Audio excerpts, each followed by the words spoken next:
risk analysis and management, demystify, understand, and implement. Today's presenter is Anupam Sahai, co-founder and president, Aegify, Inc. Anupam is an accomplished management, marketing, and technology leader with 21 plus years of experience directing teams to develop and launch globally renowned products generating up to hundreds of millions of dollars annually. Prior to Aegify, Anupam was vice president marketing for Aegify, Inc. He is a recognized expert in the areas of healthcare IT, cloud computing, security and compliance, networking, and is a featured speaker at several industry conferences worldwide. Now, we want to tailor this webinar and our future webinars to suit our audience, so we're going to ask some demographic questions in the form of a poll. So if you look at your GoToWebinar panel, you should see some questions pop up here. Here's our first question. Let me launch this poll. Hopefully you all can see it. What is your current status? And the options are covered entity, business associate, service provider, or other. Please go ahead and answer that now. Again, this will help us tailor this webinar to our audience so that you're getting the most out of it. I'll close the poll in 5 seconds here. Okay, I'm closing it, and let me share the results. What is your current status? 46% chose covered entity and service provider. Okay, let me ask the second question here. What is your position? Let me launch that. What is your position? Executive, compliance related, risk privacy related, IT related, or other? Go ahead and answer that, and I will be closing the polls in a couple of seconds here. Hurry up and get your votes in. I will close it in 3 seconds. Okay, let me share the results here. What is your current position? 40% IT related, 20% compliance and risk privacy related. Thank you for answering that question. Let me launch the last question. Have you undergone a security risk analysis? This is simple, yes or no. Go ahead and answer that. Again, this helps us tailor this webinar for our audience so that we're providing you with the most relevant information. I will be closing the poll in a couple of seconds here. All right, let me share the results. Have you undergone a security risk analysis? 53% yes, 47% no. Okay, thank you for participating. That's going to help us tailor this webinar for you, the audience. If you'd like a copy of the presentation, please send an email directly to Anupam. His contact information is shown on the screen. We'll show it again later on if you want to write it down. At that point, we've recorded this webinar, and we'll be putting it up on Aegify's website, www.aegify.com, and that'll be up within the next couple of days. All right, thank you, Anupam, for presenting, and I'll turn the webinar over to you now. Thank you, Mike. Good morning and good afternoon. So the topics that I will cover today relate to security risk analysis and management, and it's a fairly complicated and involved topic. So I will strive to make sure that the topics are clearly laid out, and that I take you through a journey to understand risk management and how to automate it. And I'll take specific examples from HIPAA Omnibus, in fact, to guide you through the process. So I will start out with talking about security risk analysis, why is there a need to do it, and set up the problem statement, as it were, and then talk about the key elements that comprise security risk management and the steps required to achieve it. Then I'll talk about example-wise from HIPAA Omnibus and take you through the steps required to achieve security risk analysis.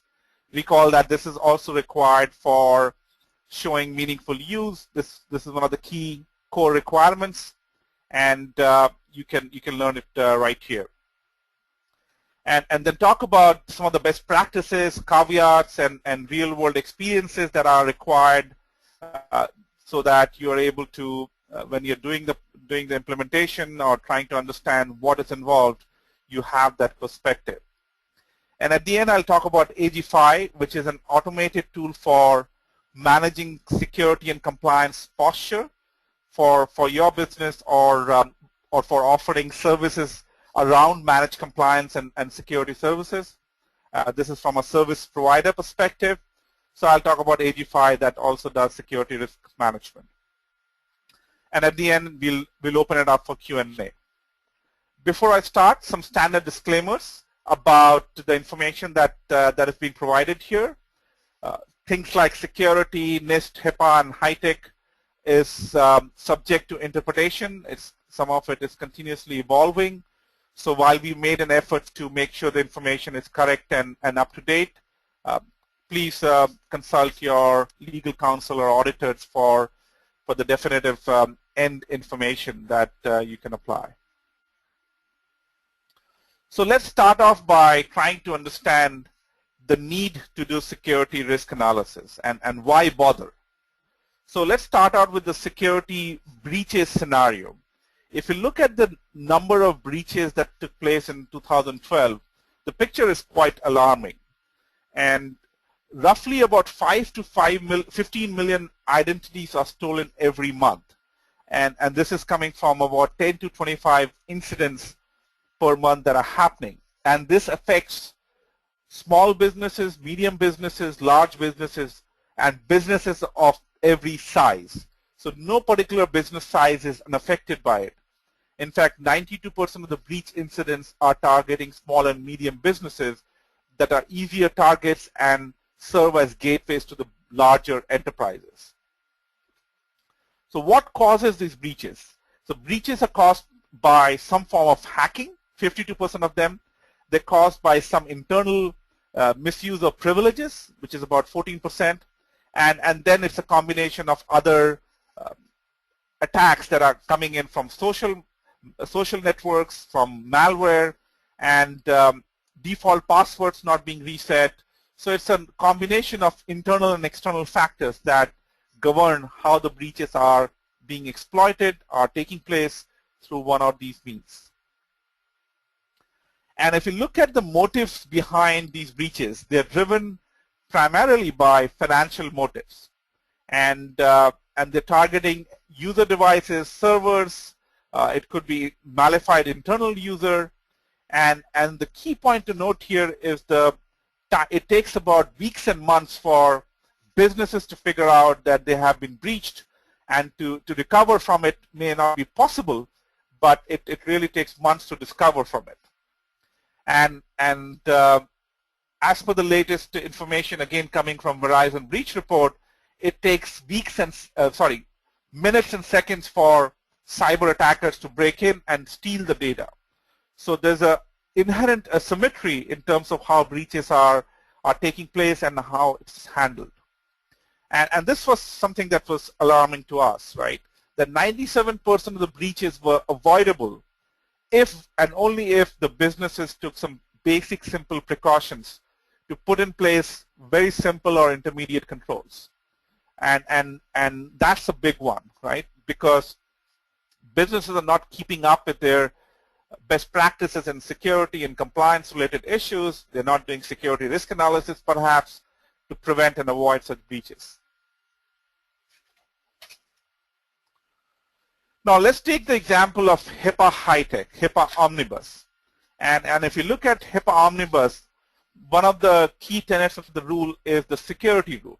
This is essentially the rule that allows you to protect the security of PHI, protected health information. And there are different categories of guidance given from HIPAA Omnibus that relate to admin procedures, it relates to physical safeguards, technical security services, and technical mechanisms that are essentially dealing with assets and protecting assets that have patient health information, protected health information in them, and to prevent security breaches around it.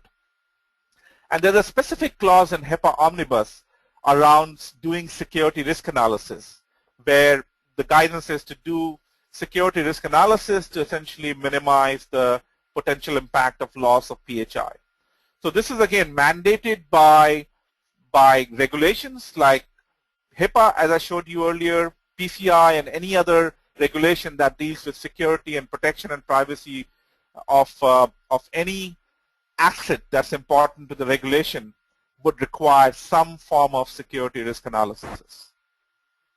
And really the business risk is a compounding effect of the security risk analysis and the compliance risk of losing a certain strategic asset that the compliance regulation is trying to protect. And so it's important for businesses to look at risk holistically and take care of it.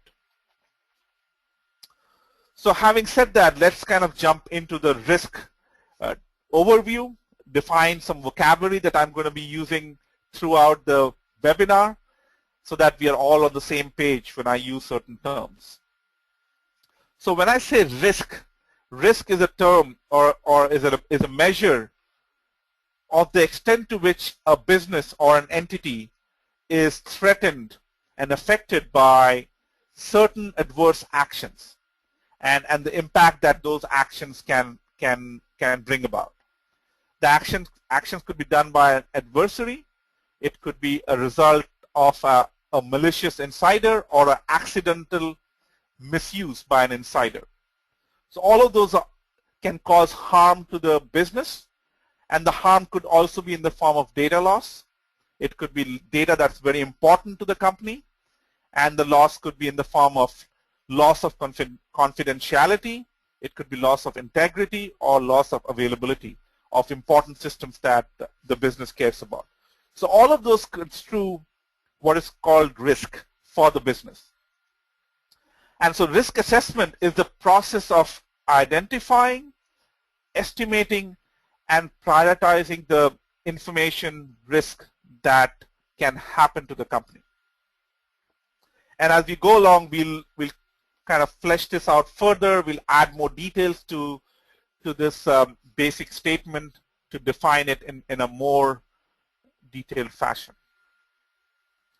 So coming back to the question about why conduct risk analysis. So really the objective of risk analysis, if you come down to it, is to identify weak links in the organization and their adverse impact in case somebody exploits it. And the failure to do so can result in security breaches, as I talked about earlier. And by the way, this is the average cost of a breach, which has been well documented. It's about $5.5 million per breach incident, and it amounts to roughly about $194 per record. And this is the material impact of it.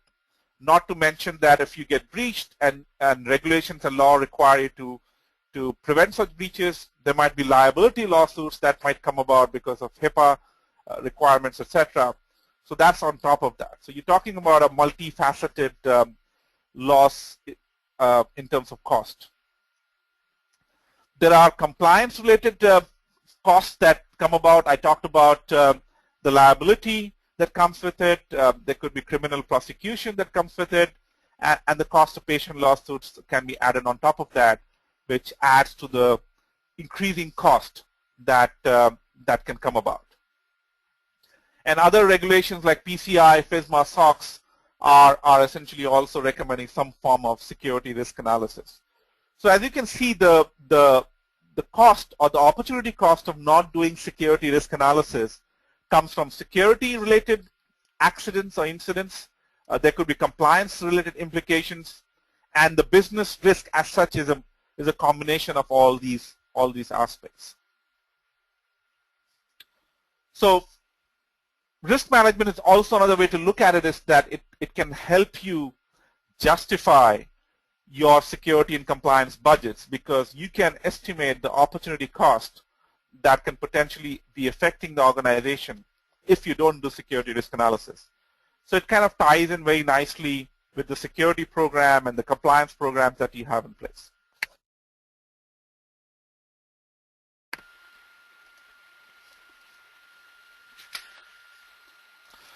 So if you were to kind of take it to the next step of detail.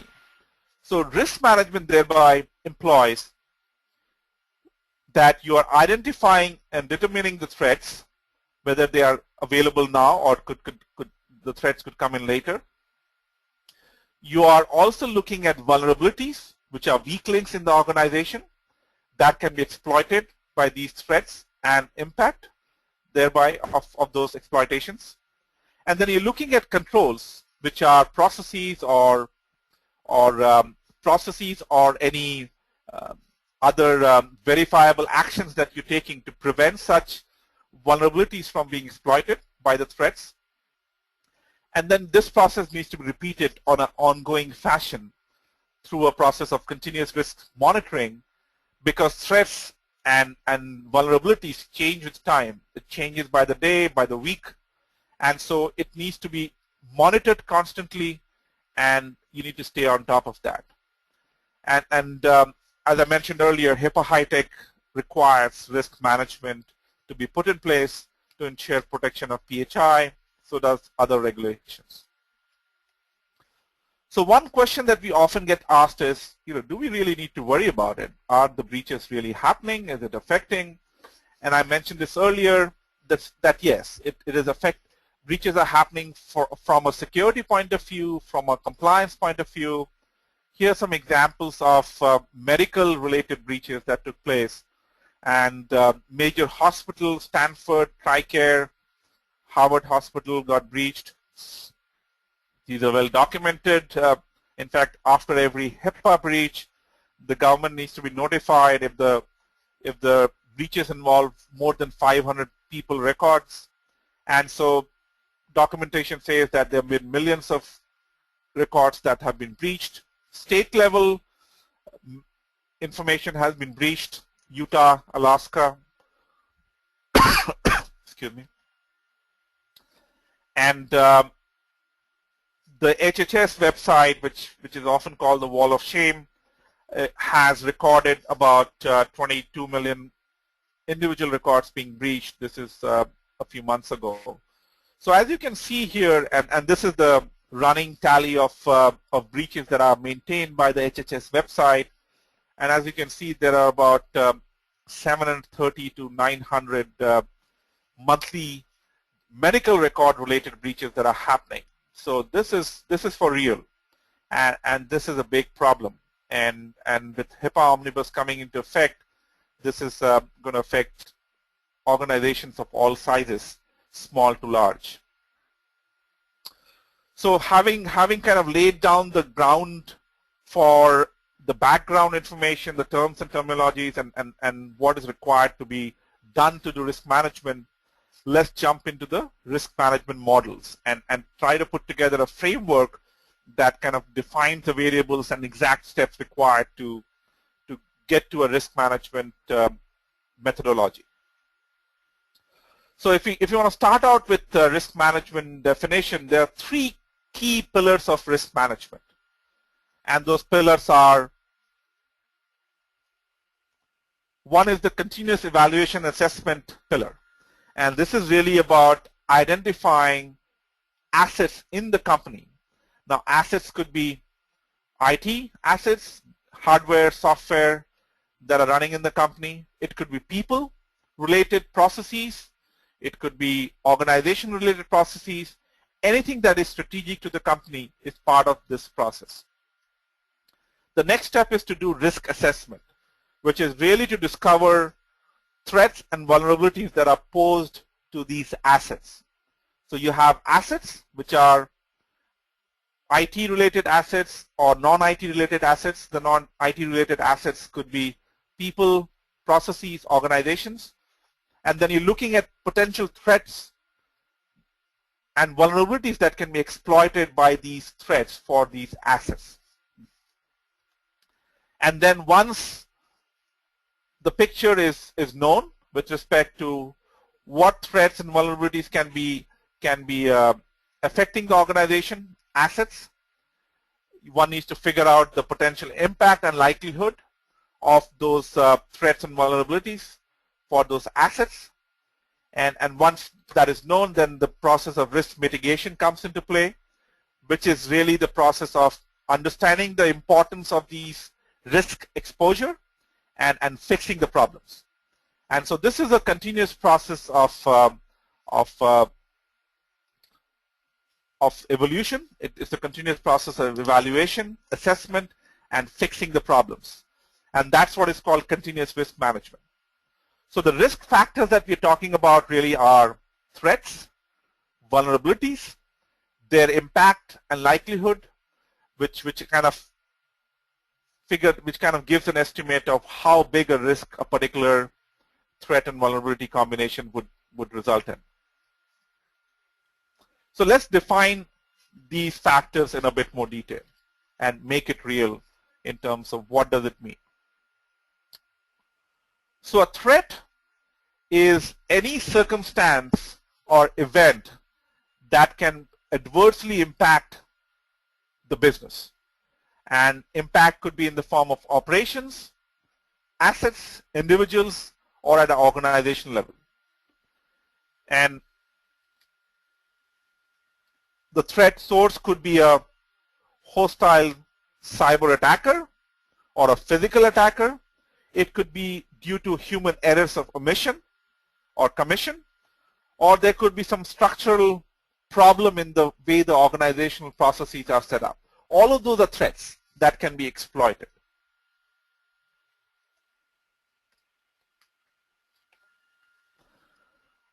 A vulnerability, the next factor is a weakness in the system. It could be in the information system, it could be in the processes, or it could be any controls that are set up, and the potential that could be exploited by the threat. And from an IT perspective, the vulnerabilities can be associated with security controls not being in place. It could be because of patches not being applied. It could be because some default passwords in the systems were not reset, etc., etc. And an important criteria here is of that of a predisposing condition, which essentially means that a particular asset, IT asset or a non-IT asset, may be predisposed to be exploited or not exploited from a vulnerability perspective. So for example, if you have a server machine sitting on the internet that is exposed more exposed to cyber attackers versus if it's standalone sitting behind a locked server room, the chances of somebody breaking in is lower. So certain assets might be predisposed to being attacked or not being attacked, or to being exploited or not being exploited. So the location of a facility, for example, which is prone to hurricane, flooding, is a predisposing condition. The next factor, likelihood. Likelihood is really the probability that a particular threat is capable of exploiting a vulnerability. So you might have a threat if you have a vulnerability that the threat is exploiting, but the likelihood, if it's too low, then the risk exposure is lower compared to if the chances of it being exploited is very high, then there's a cause of concern, especially if it's going after an asset that's very valuable to the company. So the combination of likelihood and the impact really is an important combination that needs to be dealt with and handled correctly. And finally, the impact is really the effect on the organization for the threat to be exploiting the vulnerability. And this could be because of loss of data, loss of information, maybe certain systems were destroyed, certain processes were exploited, and it brings down the organizational processes. It could be bringing down some server machines. The impact is really a function of the criticality of the asset to the organization and the value associated with that impact. So those are the factors that I talked about. I talked about threat, I talked about assets, threats, vulnerabilities, likelihood, and impact. And if you put it all together in a framework, this is really what we are talking about.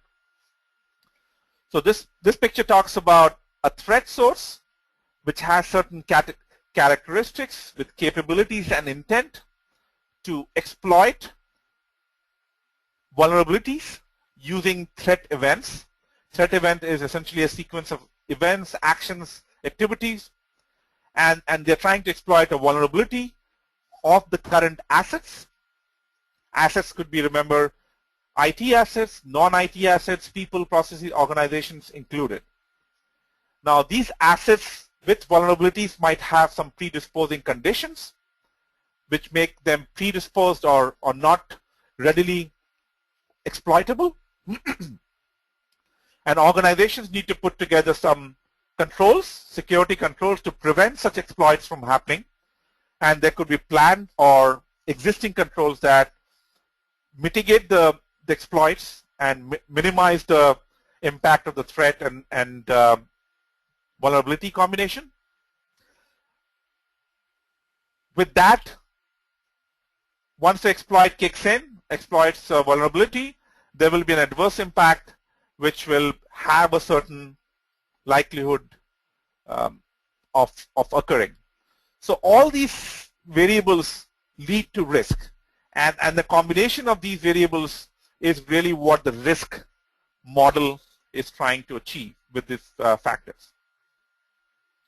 So essentially the risk computation is a 6-variable tuple, right? It looks into assets, the threats that can act on this asset, and the asset might have some built-in vulnerabilities, and there might be some security controls that are mitigating those controls, minimizing the effect of those threats and vulnerabilities.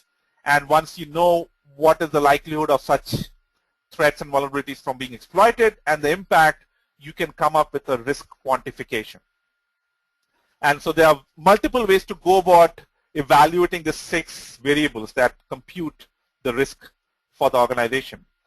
One can start out with listing all the assets, identify the threats that are going to be affecting these assets, the vulnerabilities that exist, and do a risk analysis to mitigate them. Or you can start out with threats first that the organization faces, which exploit certain vulnerabilities that might be inherent, and then affected assets, followed by risk analysis. So you can come up with a risk value or a risk measure by looking at these variables in any order. There's no particular preordained order that gets you to the same results. So let's kind of, having described the variables, the framework, let's define the steps. And again, this is a little bit of an eye chart, but please bear with me as I go through it. And as you can see here, the steps 1 to 6 are really the 6 variables that I talked about that are involved in a risk assessment method. So the first step is you're trying to identify the system. You're trying to characterize a system, which is really a set of assets that exist in the company. It could be hardware, software, people, systems, organization-related critical information. And the list of assets that are critical to the organization is the first step. Second thing is to look at, excuse me. Second step is to look at all the threats that affect these assets. And threats could be historical, it could be future, and this is in the form of threat statements. The next step is to look at vulnerabilities that might be affecting these systems or assets. And listing of potential risk, vulnerabilities for the asset threat combination. Now recall that you can do it in any order, but we're doing it in a particular order here, but they're not sacred. The order is not sacred. The fourth step is to do control analysis, which is to figure out what are the current and planned controls for these assets to mitigate the threats and vulnerabilities that are already planned, that is already in place. And then finally looking at the likelihood and the impact of these threats and vulnerabilities if they play out, given the assets and given the controls that are in place. And impact could be loss of integrity of data, loss of availability, or loss of confidentiality. So given all of this, then you compute the risk, and based on the risk exposure, there will be a set of recommendations to fix the problems that are found, And the idea is to repeat this process once you've done this to make sure that risk is managed and moderated in a controlled fashion. So if we go through the HIPAA Omnibus example, it's similar. It follows the same set of steps. First step is to do data collection to figure out all the EPHI assets, all the PHI assets in the organization that are critical to the company. Those form the assets that are IT assets that are important. Assets would also include other processes, other mechanisms that are mandated by HIPAA. So first step is to collect the data for all the assets, then identify the potential threats and vulnerabilities, followed by what are the current controls in place. If you have all the HIPAA security controls in place for all the important assets, then that's a good start. That's a very good start, and your impact and likelihood would be minimal. The next step is to look at likelihood of threat occurring and the impact of those threats happening. And so that will give you a risk value for each threat vulnerability asset combination. And if you add up all those values, then you come up with a risk score for the company. And that will in turn tell you which risk exposure is the most impactful, and thereby the control recommendations will help you manage and implement the ones that are most important to you.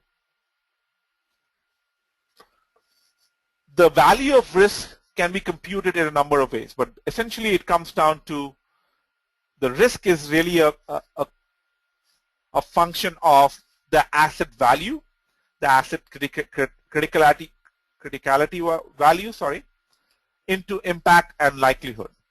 So higher the value of the asset, and higher the chances of that threat and vulnerability being exploiting the asset, and the impact is going to be higher. As a result of that, the risk score goes up. And typically likelihood and threat combinations, likelihood and impact combinations, can be expressed qualitatively. It can be very low to very high and with intermediate scales. It can also be in the form of values that are quantifiable, and you can put a value from 0.1 to 1 in the case of threat. Likelihood is a probability. Impact could be a score between 10 to 100 and anything in between. And at the end of it all, if you compute all the combination of asset, threat, vulnerability variables, all the 6 variables, you add them up and come up with a risk score, which can again be categorized into low, medium, high. And if you have a high score, which means that you have to put together measures that plug the gaps so that you're able to deal with the risk factors that are the most important. So now let me, having talked about the framework and model, let me take you through a automated tool called Aegify that is available today that deals with automated security and compliance management.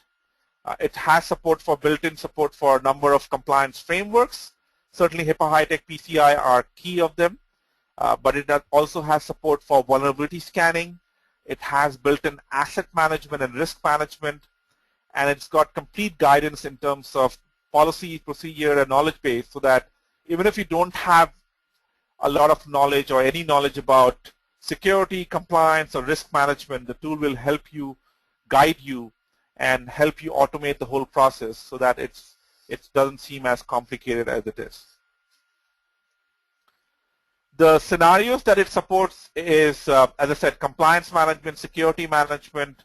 It deals with risk management, and it really takes the pain out of the whole process by automatically discovering all the assets that are in the organization, the predefined templates that you can adopt, so that your time to get to security and compliance related, dealing with security and compliance related issues is very, very minimal. It takes literally hours and days instead of weeks and months to get the whole process completed.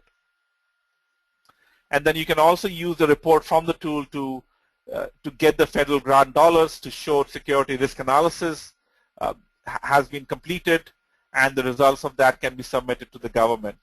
It also deals with vendor management, DA management, which is now required by HIPAA Omnibus.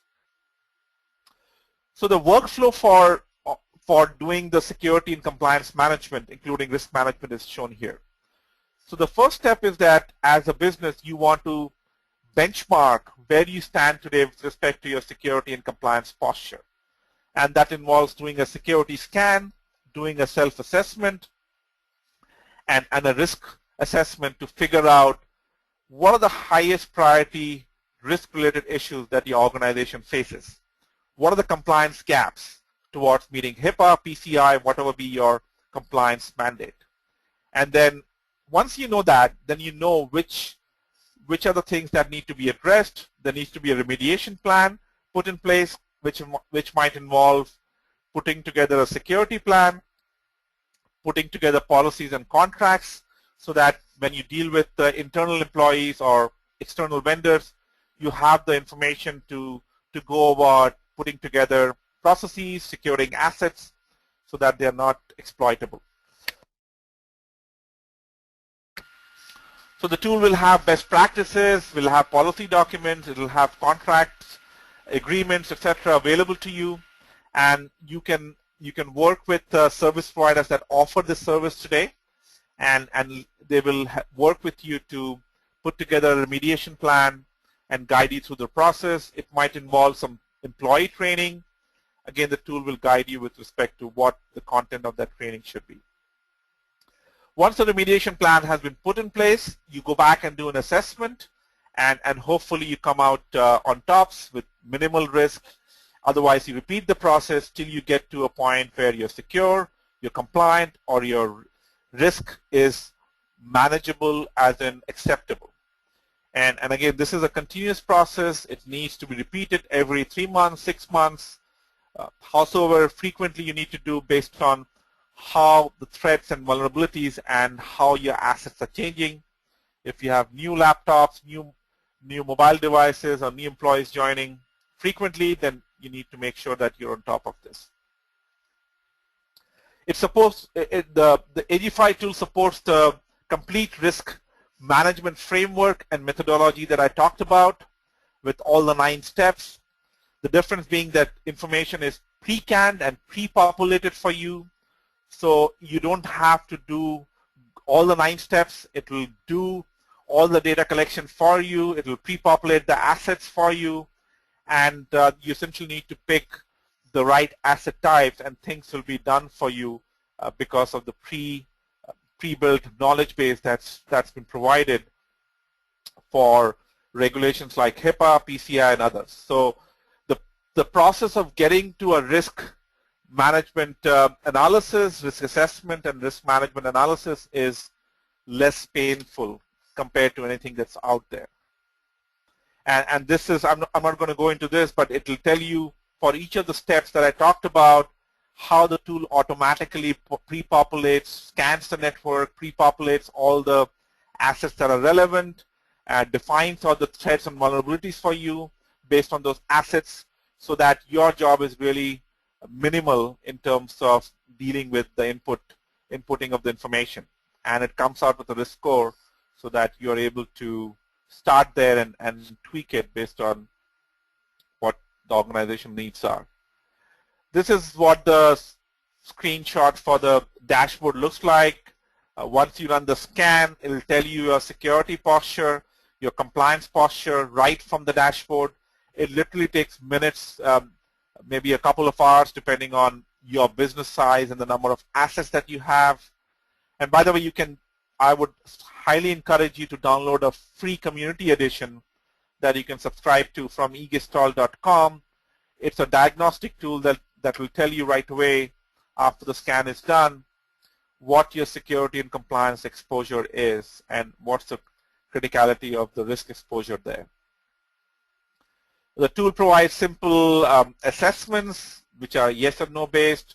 It provides complete the ability to upload evidence to say that you have followed the process as recommended by the regulation or by the security mandate. It provides built-in policy documents that is a click away that you can use as a template. You can use it as it is or customize it to your needs. There are built-in agreement documents. For example, in the case of HIPAA, you have a business associate agreement document, and this is mandated by HIPAA Omnibus to be in place for any covered entity. And we'll give you a sample BA agreement that you can use as it is or customize it to suit your needs. There's a knowledge base built into the tool which will guide you through the process. It'll tell you what needs to be done, what the best practices are in the industry, and from standard bodies like NIST and HHS.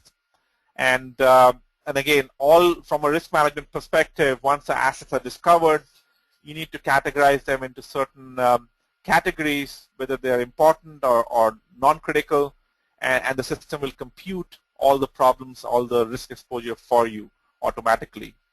It'll also tell you the top 10 vulnerabilities that were found.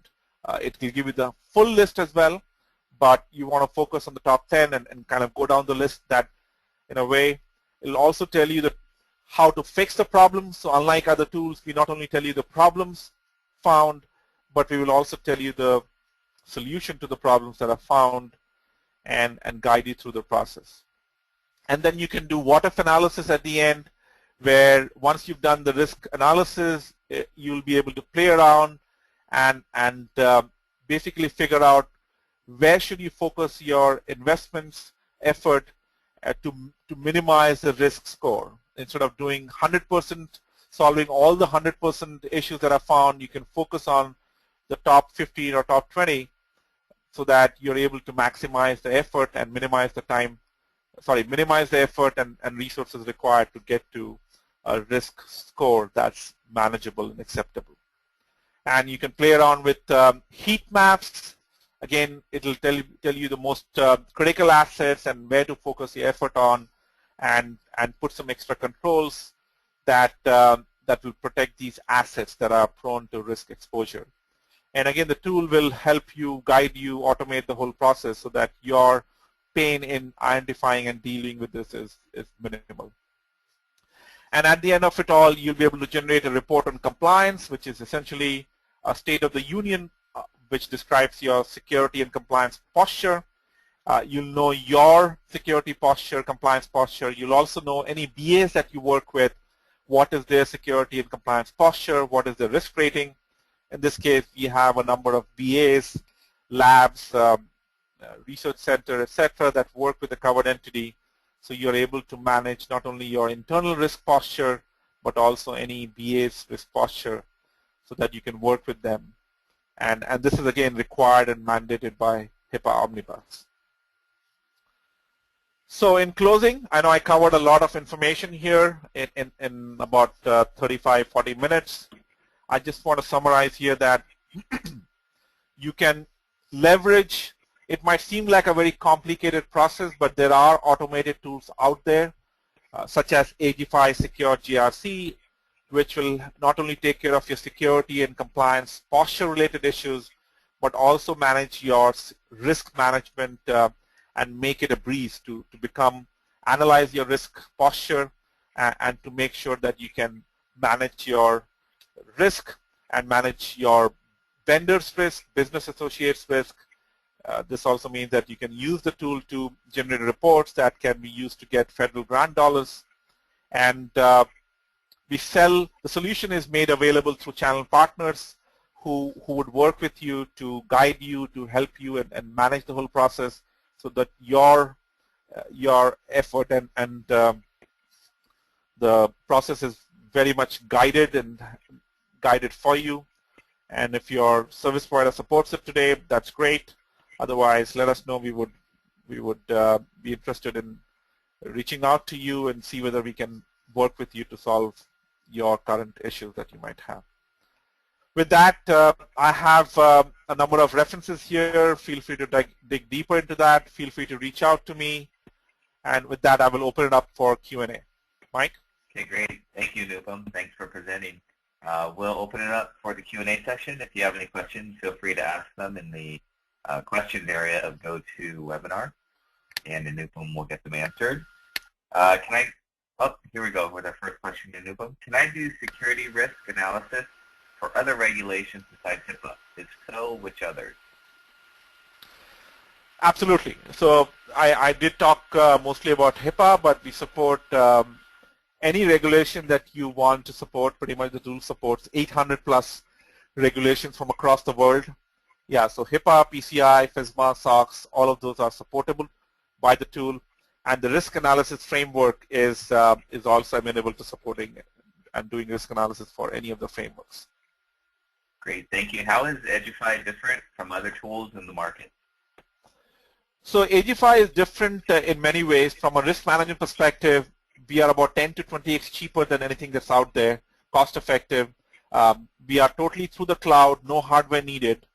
And we pre-populate and take the burden out of becoming secure and compliant by these pre-populated tools and controls, so that whether you're trying to become secure, whether you're trying to be compliant or measuring your risk, the effort required from the partner, from a service provider, or from an end customer is very, very minimal. We have done the hard work and the heavy lifting for you, so that you need to just implement the process, click on a button, and magic happens for you. Great, thanks, Anupam. How do you price the solution? So pricing varies as a function of the business size, the number of users that are going to be using it, and the number of locations that the business has. So we can take it offline and send me an email, and we can discuss the details. But I can tell you that we are at least 10 to 20x cheaper than anything that's out there. So you'll be pleasantly surprised in terms of the solution pricing. And how can I get a deeper dive into the Aegify tool? I perform HIPAA-based SRAs and would like to see how this tool matches the CFR 45 requirements. I'm guessing they can email you, right, or contact That's you? right. Just email me or contact me, and we'll set up a follow-up session with deep dive. Great. And how strict is the government on the September enforcement date? Oh, absolutely. This is for real, and the latest news release says that the new OCR audit program for HIPAA Omnibus is going to be starting in the new year. So it's a few months away.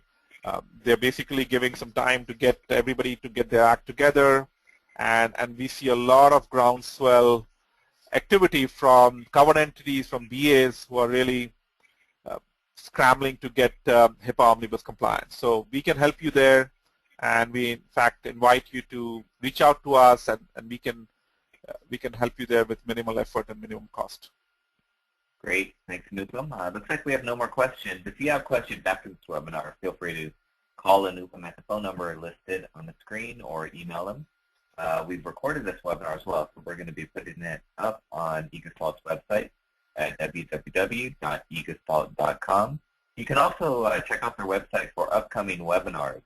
Very informational and helpful and timely, as you know, you experienced today. So feel free to subscribe to any of the new webinars coming up, or to take a look at the new one should you want to attend. Okay, great. Well, thank you, attendees, for attending. Anupam, thanks for presenting. I'll leave the last word with you today. Well, thank you all for coming. Have a good day, and look forward to seeing you in the subsequent webinars. Bye for now. Great. Thank you, Anupam. Thank you, attendees. Have a great day. Bye-bye.